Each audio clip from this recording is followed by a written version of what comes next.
India vs Bangladesh first test day 2ல நினச்சின்னு தான் பார்க்க போகிறோம். ஜடேஜா வந்து செஞ்சுரி அடிப்பார் அப்படின்னு நினச்சோம். ஆனால் 86 ரன்ஸில் அவுட் ஆயிட்டாரு. லைட்டாக பவுன்ஸ் ஆயிடுச்சு பால், எட்ஜ் வாங்கி அவுட் ஆயிட்டாரு ஜடேஜா அஸ்வின் 199 ரன்ஸ் பார்ட்னர்ஷிப்பால் ஃபர்ஸ்ட் இன்னிங்ஸில் இந்தியா வந்து 376 ரன்ஸில் ஆல் அவுட் ஆயிட்டாங்க. அஸ்வின் வந்து 113 ரன்ஸில் அவுட் ஆயிட்டாரு. பங்களாதேஷ் பவுலர் ஹசான் மஹமூத் ஒரு சூப்பரான 5 ஃபார் எடுத்தார். டே 2லேயே இந்தியா வந்து பங்களாதேஷை ஆல் அவுட் பண்ணிட்டாங்க. பும்ரா வந்து 4 விக்கெட்ஸ் எடுத்தார். ஃபர்ஸ்ட் ஓவர்லேயே ஃபர்ஸ்ட் விக்கெட் எடுத்தார். செமையான பவுலிங் அவர்கிட்ட இருந்து. அரௌண்ட் த விக்கெட்லேருந்து பவுல் பண்ணார் பும்ரா.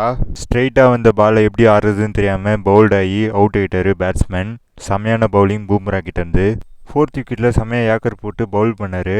ஃபர்ஸ்ட் இன்னிங்ஸில் 4 விக்கெட்ஸ் எடுத்து செம்மையான ஒரு ஸ்பெல் பூம்ரா கிட்டேருந்து. ஆகாஷ் தீப்பும் செம்மையாக பவுல் பண்ணார். ஒரே ஓவரில் 2 விக்கெட் எடுத்தார். ஹேட்ரிக் மிஸ் பண்ணிட்டாரு. ஹேட்ரிக் எடுத்திருந்தா செம்மையாக இருந்திருக்கும்.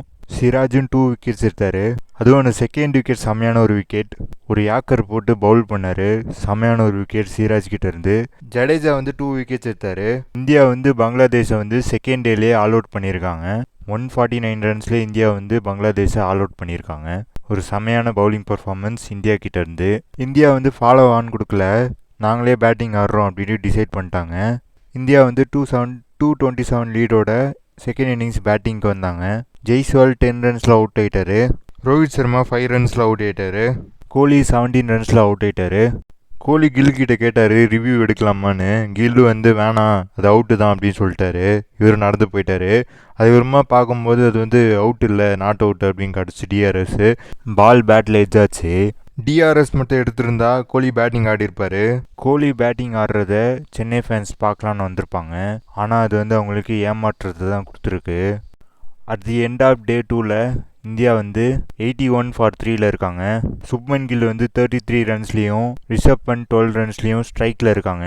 இந்தியா வந்து 308 ரன்ஸில் லீடில் இருக்காங்க. ஒரு கம்ஃபர்டபுளான லீடில் இருக்காங்க இந்தியா. டே 3ல என்ன நடக்க போகுது அப்படிங்கிறத வெயிட் பண்ணி பார்க்கலாம். இதேமாரி நிறைய அப்டேட்டுக்கு நம்ம இன்ஃபோபேட்டை சேனலை லைக் பண்ணுங்கள், ஷேர் பண்ணுங்கள், சப்ஸ்கிரைப் பண்ணுங்கள். பக்கத்தில் இருக்கிற பெல் ஐக்கனும் கிளிக் பண்ணுங்கள்.